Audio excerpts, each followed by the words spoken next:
बहुरूपी करी. बहुरूपानं परमार्थ करत होता तो. बरोबर बाबांनी उदाहरण दिलं आणि त्याच्यावरच माझं प्रमाण बरोबर बाबांनी प्रमाण दिलं त्याच्यावर उदाहरण चालू होतं. महाराज गेलो बसलो तिथं. अरे तो बी लागत मी बी चिगट. माझी 9 वाजेपर्यंत वेटिंग नंबरवर होतो मी. 9 वाजेपर्यंत काय काम नाही होतं. तर 7 वाजेला तो पूजा करत होता देवाची. म्हणे महाराज या आता बट आटे म्हणे. आणि त्या देवारासमोर बटी घ्या तो पाठ मांडून. म्हणे महाराज काय सांगू म्हणे भलता बेकार लोकेश आहेत म्हणे आमना गावना. म्हटलं काय होय ना बाबा. म्हणे काही नाही म्हणे मारकरीसले चांगलं बोलतच नाही म्हणे. म्हणतं बाबा तुम्ही काय करतच नाही म्हणे मी काहीच करत नाही म्हणे तरी मावर कडवा चोरांना आरोप लेतच म्हणे लोके. तरी मावर कडवा चोरांना आरोप लेतच. म्हणतं बाबा मग त्याचं मी काय करू तुम्ही जर कडवा चोर तर सुई नाही म्हणे मी चोरत नाही तरी सुद्धा लोके आरोप लेतच. म्हटलं मग तुमची समस्या काय. त्याने ती गंधओळी घेतली बाबा आणि ती उघडायला सुरुवात केली. म्हणे महाराज काय करू म्हणे भलतं बेकार गाव शे म्हणे या गावमा गणगोडी. इकडं लक्ष द्या तुम्ही. भलतं बेकार गाव ती ही गणगोडी समजा. भलतं बेकार गाव शे म्हणे आमनं म्हणे. बट गाव असं शे म्हणे चारी कोपरात येईन भलतं बेकार शे म्हणे. म्हटलं बाबा ते जाऊ द्या तर तुमनं मन मावशी ना तुमनं कसं काय चालू आहे. बरंच आहे म्हणे आम्ही दोन्ही नवरा बायकोसनं. विठ्ठल रुक्मिणीला बरेच आहे म्हणे आम्ही दोन्ही नवरा बायकोसनं. म्हटलं का बाबा पोरे सोरे शेमन याऊ ते गोपाळ कृष्णाला शेमन याऊ. म्हटलं का बाबा पोरवीर शेमणी एक पदरी आंबा माय अन्नपूर्णा मातेला शेमणे आंबा माय. म्हटलं का बाबा पोऱ्या ते दाखला शे पोर. म्हटलं का मग आमनासारखा काय पत्रिका दिली नाही तुम्ही गण माळा करीन टाळ करीन चवी राहणार म्हणतात म्हणे सण तुम्ही भाऊ बन की मग गाण करेल बरं. काय करू महाराज म्हणे तुम्हाला सोबत लाख ठरी घ्या म्हणे. इकडं चालू त्याचं तुम्हाला सोबत लाख ठरी घ्या म्हणे. बडी भाऊ बनकील बोला म्हणे एकच भाऊ बनकी नाव सोडी बडा भाऊ बनकी वाकडी होई म्हणे. ती भाऊ बनकीच्या माळा एकच नाव सोडी म्हणे बडी भाऊ बनकी वाकडी होई. म्हटलं कस काय बेकार भाऊ बनकी शेंग कस काय वाकडी होई भलती बेकार भाऊ बनकी म्हणे. यसनी पदे देवपूजा बंद कर नाही तर तुम्ही डोकसामध्ये टायटाक दिसून. महाराज अशी भक्ती देवाची अशी भक्ती करता का. आपली भक्ती तशीच आहे बाबा. आपली भक्ती ही तुच्छ आहे. आपली भक्ती ही पैशाने करीत आहे. हे बोललं का लोकांना हे वाटतं. महाराज आम्ही कीर्तनकार लोक इथून शिकवतो मायाला आहारी घेऊ नका. मायाला आहार आहे मायाला जवळ करू नका. मायामध्ये गुंतून राहू नका. आणि कीर्तन व्हानंतर 500 रुपये कमी पडल्या तर लढाया करतोस. आपलीच माया सुटली नाही तर आपण लोकांना ज्ञान देऊन काय फायदा आहे. अशी आपली भक्ती आहे दादा. का कारण ही भक्ती करण्याचं ज्ञान फक्त मनुष्य शरीराला आहे. पशु काय पाप पुण्य जाणीती उत्तम मध्यम भोग भोगीती. पशु पक्ष्यांना त्याचं ज्ञान नाही त्याचं भान नाही. परमार्थ करण्याचं ज्ञान हे फक्त मनुष्य जीवाला आहे.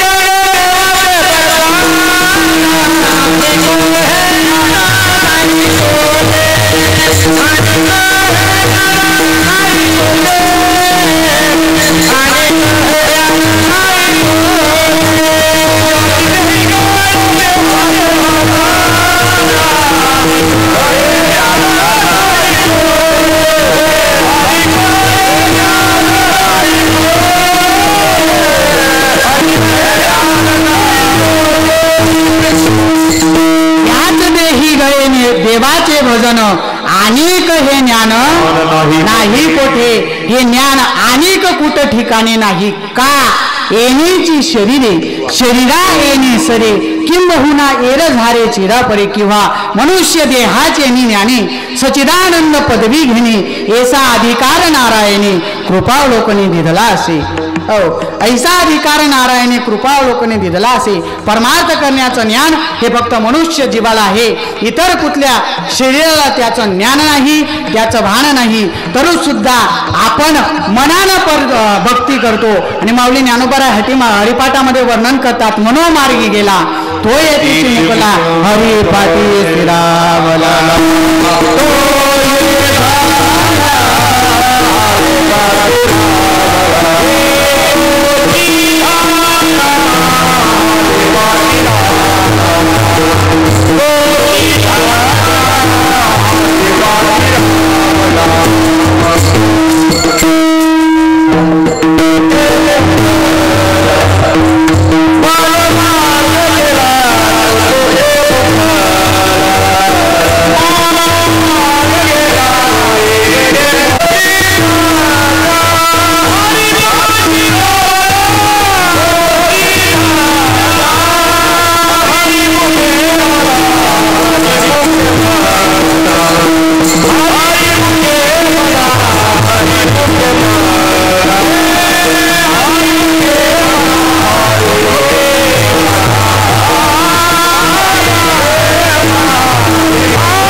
नाही दादा, आपलं मन हे कुठं असतं, आपण भक्ती काय करतो. आता तुम्ही इथं कीर्तनाला आलेले आहेत, सर्वच जण कीर्तनाला आलेले आहेत का ना? का कसा होय ना इथला सावत आता वैदा केले जा म्हणजे मनाचं सांगतोय, आपलं मन एका ठिकाणा नाही.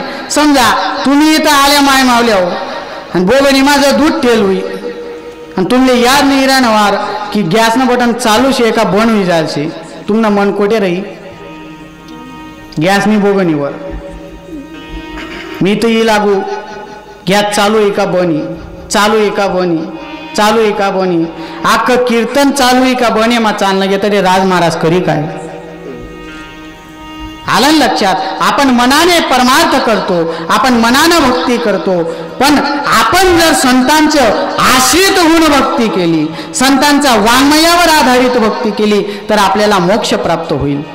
तर आपण त्या मनुष्य जीवाला मनुष्याला जे परमार्थ करण्याचं ज्ञान आहे ते खरं ज्ञान जागृत करण्याची शक्ती ही फक्त ग्रंथांमध्ये आहे. महाराज बघा ना, बाहेर प्रांतातल्या लोकांनी ज्ञानेश्वरीचा अभ्यास केला आणि ज्ञानेश्वरीचा अभ्यास करून ही विजाची शोध लावली. का हो महाराज असं बोल गेला ना का बच्चा ना तुम्ही, असं तुमच्या मनात प्रश्न आला असेल की ज्ञानेश्वरीचा आणि या विजेचा काय संबंध आहे. हो, ज्ञानेश्वरीचा आणि विजेचा संबंध आहे. ही वीज निर्मिती माझ्या माऊली ज्ञानोबरायांनी केली. उदकाचेनी अवेसे प्रगटले तेज जे लखलखीत दिसे, ते विजू माझी असे सलील काही. बाहेरील प्रांतातल्या लोकांनी ज्ञानेश्वरीचा अभ्यास केला, गीतेचा अभ्यास केला, तर बाहेरील लोकांनी प्रगती केली आणि बाहेरील लोकांनी अभ्यास करून एवढं महाराज हे साध्य केलेलं आहे की आम्ही विजय मिळू शकतो. पण मात्र आपल्या भारत देशामध्ये गीता ही कोर्टात आहे. आणि एक सांगू का बाबा, ज्या दिवसापासून गीता ही शाळेमध्ये येईल त्या दिवसापासून कोर्टामध्ये गीता ठेवण्याचं वेळच येणार नाही. एवढा महाराज गीतेमध्ये ज्ञानेश्वरीमध्ये ताकद आहे. आपला मुलगा ए फॉर ॲपल बोलतो, लो बाबा ए फॉर ॲपल बोलतो, पण ए फॉर अर्जुन बोलू शकत नाही. ही आपली शोकांतिका आहे. हो, कारण संतांच्या आश्रयातून परमार्थ करा, संतांच्या आश्रयातून परमार्थ करा. माझ्या माऊली ज्ञानोबरांनी महाराज इतकं छान लिहून ठेवलेलं आहे ज्ञानेश्वरीमध्ये की ती ज्ञानेश्वरीचा अभ्यास केल्यानंतर किती महाराज PhD करता महाराज ज्ञानेश्वरीवर लोक. एवढे माझे माऊली ज्ञानोबा राजे आहेत. हो, ज्ञानाचा सागर सखा माझा ज्ञानेश्वर, ज्ञानी आमचा राजा गुरु महाराव. माझा माऊली ज्ञानोबर आहे.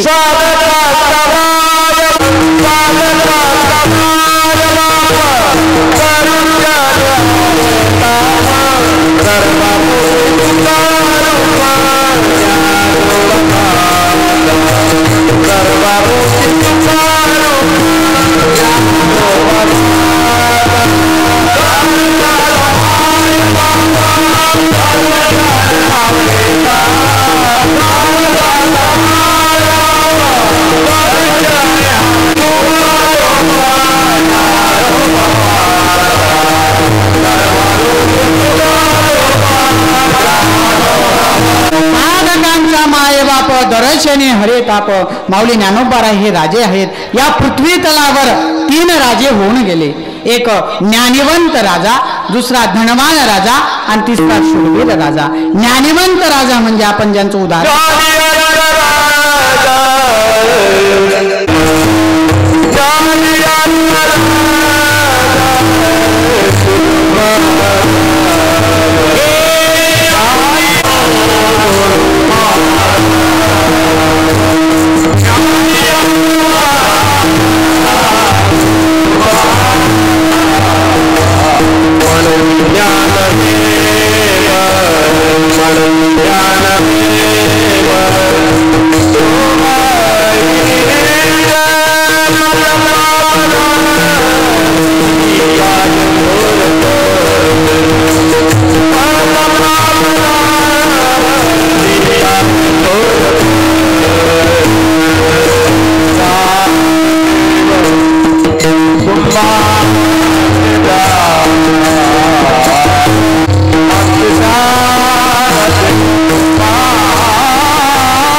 लगेच झोपा काढायला लागतात महाराज.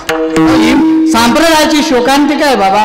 संप्रदायाची शोकांतिका अशी आहे की कीर्तनामध्ये येऊन लोक हास्य विनोदाची अपेक्षा करतात. कीर्तनाच्या अगोदर आम्हालाही भेटतात, महाराज कसं उदिशात कसं उदिशात. हे काय तमाशाचं साधन आहे का बाबा? कीर्तन हे उद्धाराचं साधन आहे, कीर्तन हे परिवर्तनाचं साधन. तुम्ही विनोदासाठी इथं येतात. काही गावांना इतकी वाईट परिस्थिती असते बाबा की एखाद्या महाराजांनी हसवलं नाही ना तर त्या महाराजांचं कीर्तन फेल झालेलं म्हणतात. अरे तू सांगतो काय, तू बोलतो काय, याच्यावर तुम्ही थोडं लक्ष केंद्रित करा ना.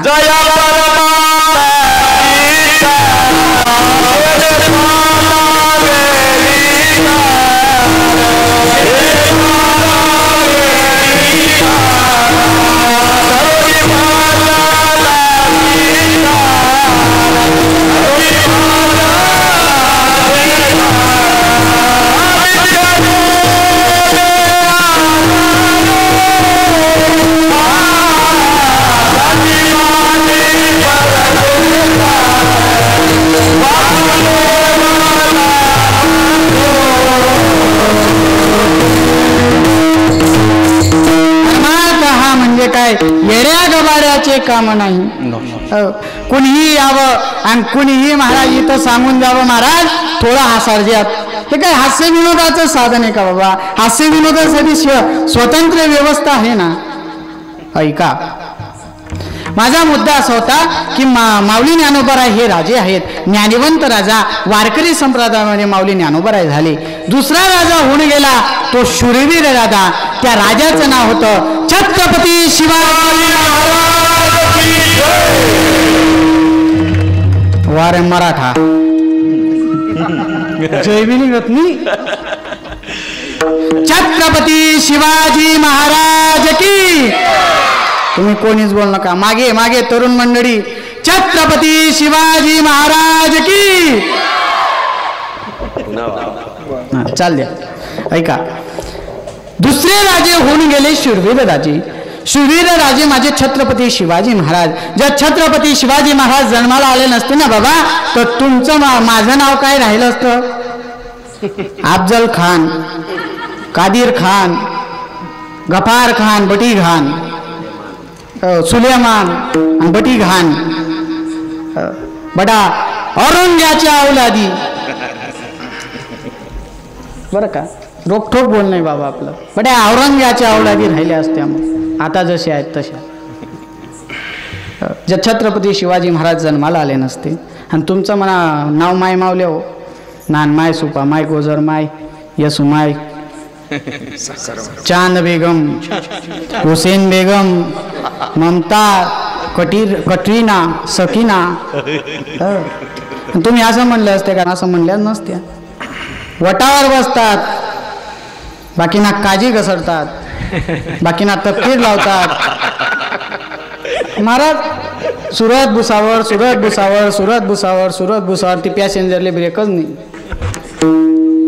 आणि बाकीचे जण ओट्यावर बसून बसून ए सकीना जरा पान तो लगा, चुना लगा तू. शूरवीर राजा झाला माझा छत्रपती शिवाजी महाराज.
तुमना लगीन में ब्याह हिस्सा नहीं वाजनी थी। झांसी की कला जाती थी, हिंदुस्तान में मस्जिद होती थी, अगर एक शिवबान होता तो यहाँ पे सबकी सुलता होती थी। एक कथा कीर्तन करण्यासाठी सुद्धा आपल्याला परमिशन लागली असती बाबा। आज तुमच्या डोक्यावर ही वारकरी संप्रदायाची टोपी दिसते ना, तिथं गोल टोपी राहिली असती। आणि जर राज्य जन्माला आले नसते, समजा जर अवकाश कीर्तन जर सप्ताह जर ठेवायचा असता तर एखादा सुलेमानाला विचारायला जावं लागत असतं किंवा परवानगी घ्यावी लागली असती कि हुजूर हमारे डंडाने गांव में हमको कीर्तन सप्ताह का नियोजन करना है, हमको परवानगी चाहिए। ते बच पान तेन तोन मा तो सांगायचा ये सप्ताह क्या होता है। इतकी वाईट परिस्थिती राहिली असती। शूरवीर राजा झाला माझा छत्रपती शिवाजी महाराज आणि तिसरे राजे इथं होऊन गेले ते धनवान राजा। धनवान राजा म्हणजे राजा रावण। राजा रावणार इतका धनवान होता मायबाप, शुद्ध कांचनाची सप्तकोटी तरी सुद्धा सांगा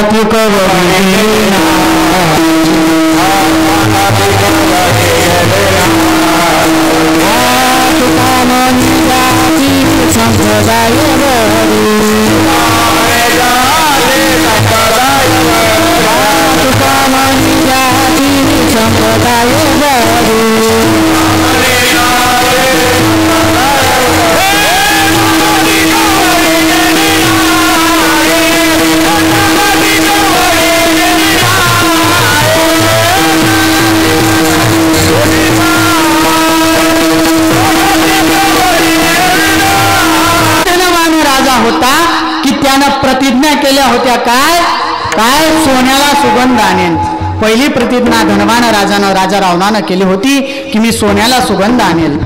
जर सोन्याला सुगंध आला असता मायमावले हो तुम्ही आधी सोनं घाली येतात का चोरले वाट भेटी जाती। बरं झालं दुसरी प्रतिज्ञा पूर्ण झाली नाही की मी आकाशाला शिडी लावेल। जर आकाशाला जर साठा लागला असता तर मारकरी पहिले जातात नाही लो बाबा, पहिले बेवडा घुसतात का वो याचा पाप करेल तरी उद्धार करतात। तिसरी प्रतिज्ञा राजा रावणानं केली होती की मी सर्व जगावर राज्य करेल। तीही प्रतिज्ञा पूर्ण झाली नाही खाऱ्या पाण्याचा समुद्र गोड करेल ही प्रतिज्ञा केली होती। वय जास्त वयमांना मानले ऐका। तिसरी प्रतिज्ञा केली होती की खाऱ्या पाण्याचा समुद्र गोड करेल, म्हणून तीही प्रतिज्ञा पूर्ण झाली। कारण का तीही प्रतिज्ञा पूर्ण झाली नाही? कारण का राजा रावणाकडे गर्व होता। राजा रावणाकडे गर्व होता। असे किती गर्विष्ठ लोक असतात हो, इथं दान धर्म करत नाही। बाकीचे लोक ते कपाट मा पैसा राहतात नुसता असा करले तर ही बंद कर देतात। अशी कपाट उघडता बाबा ही बंद कर देतात। अरे दे रे दान धर्म करे, सप्ताहाला द्या, कुठंतरी मंदिर होत असेल त्याला दान धर्म करा। कारण का देवानं आपल्याला देण्यासाठीच दिलेलं आहे। धर्म बिना नाही गती,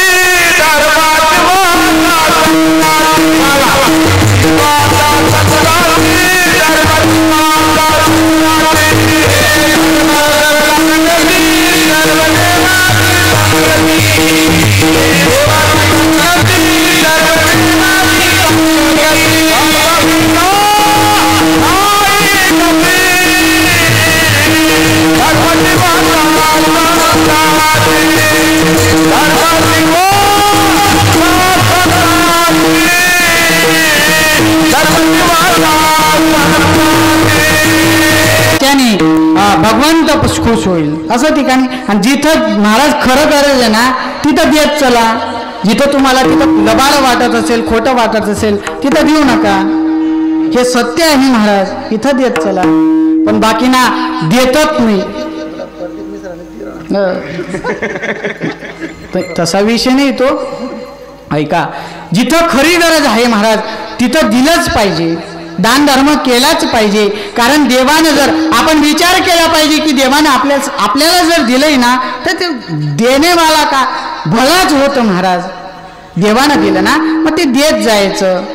देणाऱ्याने देत जावे, घेणाऱ्याने घेत जावे, घेणाऱ्याने घेता घेता त्याचे हात घ्यावे नाही ना.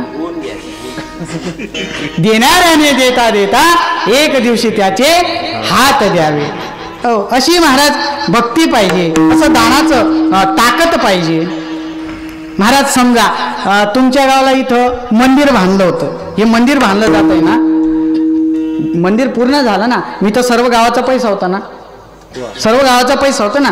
मग समजा एखादा आता ही पिढी चालली जाणार, आता पुढची पिढी येईल, त्या पिढीला हे लहान लहान पोरं असतील आणि त्या पिढी म्हणेल हे बघा रे आमच्या बाबांनी हे मंदिर बांधलं होतं, आमच्या बाबांनी मिळून हे मंदिर बांधलं होतं. आणि एखादा म्हातारा तो जित्ता होईल आणि तो म्हाताऱ्यालाच विचार बाबा आठे मन बाबांनी कितला पैसा दिला होता.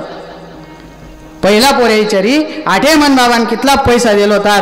तो म्हातारा सांगी भाऊ तुना बाबांनी 50,000 रुपये दिले होतात. दुसरा मुलगा येईल बाबा माझ्या बाबानं काय दिलं होतं. तो सांगी भाऊ तुझ्या बाबानं 20,000 रुपये दिले होते. तिसरा मुलगा येईल बाबा माझ्या बाबाने इथं काय दिलं होतं. बाबा भाऊ तुझ्या बाबा गरीब होता तरी 5,000 रुपये दिले होतात. आणि चौथा पोऱ्या येईल बाबा मन बाबाने काहीच दिन तर नाही का. खरं भाऊ तू खरं बोल ना, काहीच दिन तर नाही. तो पोऱ्या काय म्हणे काय बिघडेल खानदान होतं रामनं, खायफी मरी घ्यात पण दान धर्म करी घ्यात नाही. मग आपला पोरी आपली खान काढापेक्षा दान धर्म करत जावा. विठ्ठल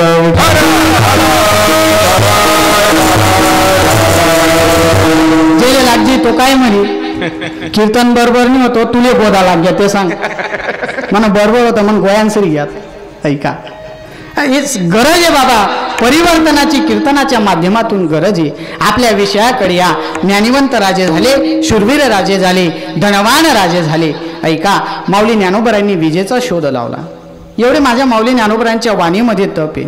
हो ही झाली तुमची आमची आवड, ही झाली तुमची आमची आवड. आपण आवडीने परमार्थ करत नाही. देवाची आवड आवडे देवासी तो ऐका प्रकार नामाचा उच्चार रात्र दिवस हो ना. तर बाबा आम्ही त्या भगवंताची आवडीने भक्ती करू, आवडीने परमार्थ करू. पण त्या भगवंताला आमचं काय राहील अभंगाच्या प्रथम चरणात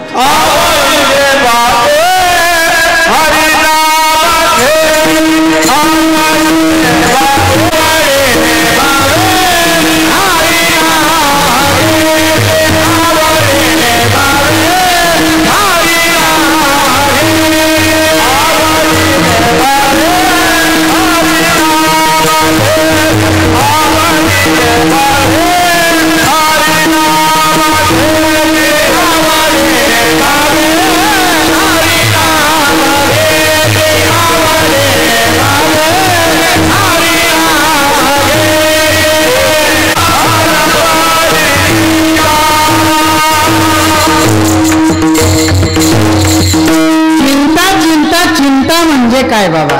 चिंताचं वर्णन ऐकून घ्या. चिंता चिता समाख्यात्तम बिंदू मात्रेन विशेष होता. सजीवन दहते चिंता निर्जीवन दहते चिता. चिंता आणि चिता याच्यामध्ये फक्त टिंबाचा फरक आहे, एक बिंदूचा फरक आहे, एक शून्याचा फरक आहे.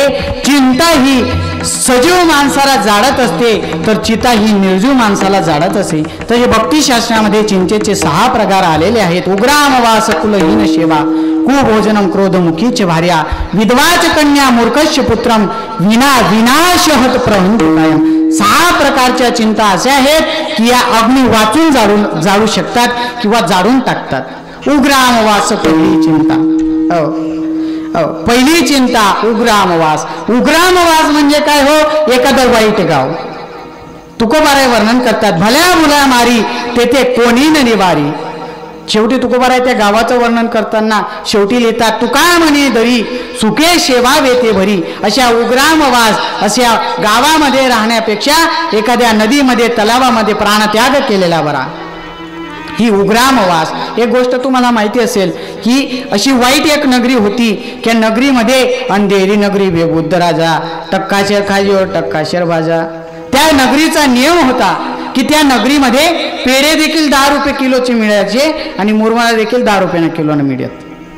आपल्या भाषेमध्ये सांगू का 10,000 रुपये लिहितात तरी 1% ना भाव याजना, आणि 1,00,000 रुपये लिहितात तरी 1% ना भाव याजना. अशी ती नगरी होती.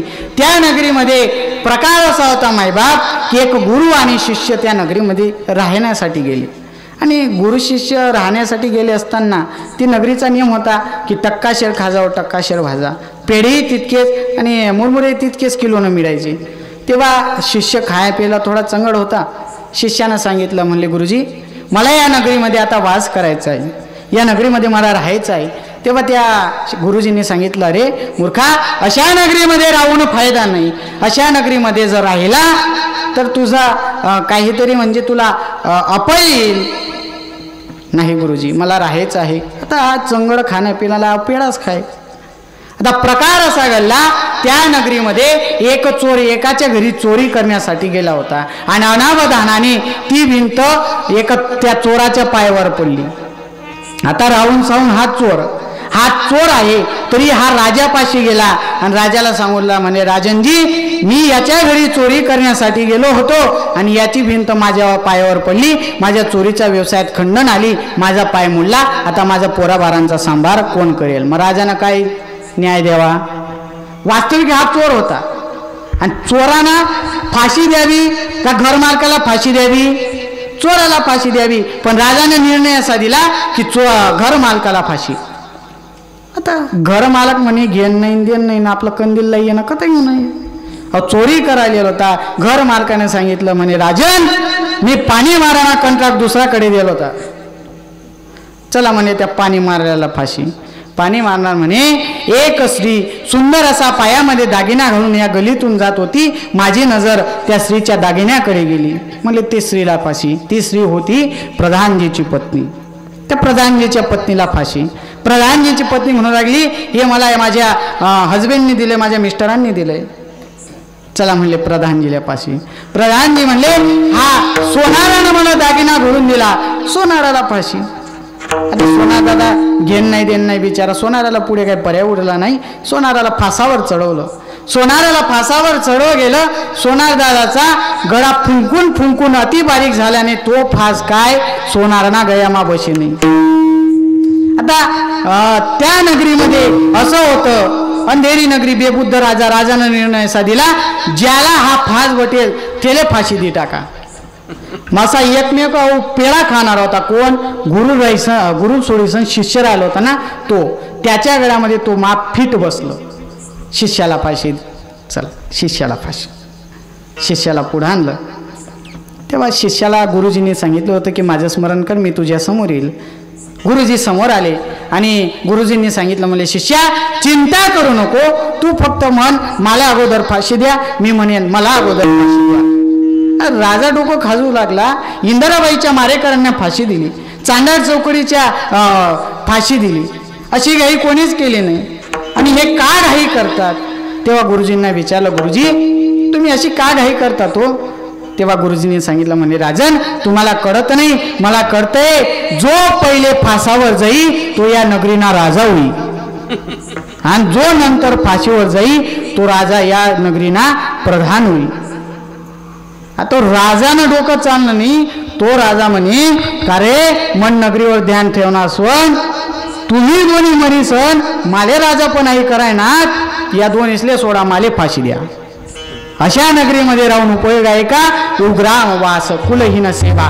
कुलभ्रष्ट माणसाची सेवा तुमच्या आमच्या हातातून घडावी, ती मरणापेक्षा जास्त चिंता आहे. कुभोजन एक अतिशय प्रतिकूल वातावरण आहे आणि तिथं भोजन करण्याची वेळ आहे. कुभोजन ही अग्नी वाचून चिंता जाणणार आहे. विधवाच कन्या, मूर्खच पुत्रम आणि क्रोधमुखीच भार्या. क्रोधमुखीच्या भार्यामध्ये क्रोधमुखी पत्नी, हे तुम्हाला सर्वांना ज्ञात आहे. क्रोधमुखी पत्नी म्हणजे सर्वांच्या घरात आहे.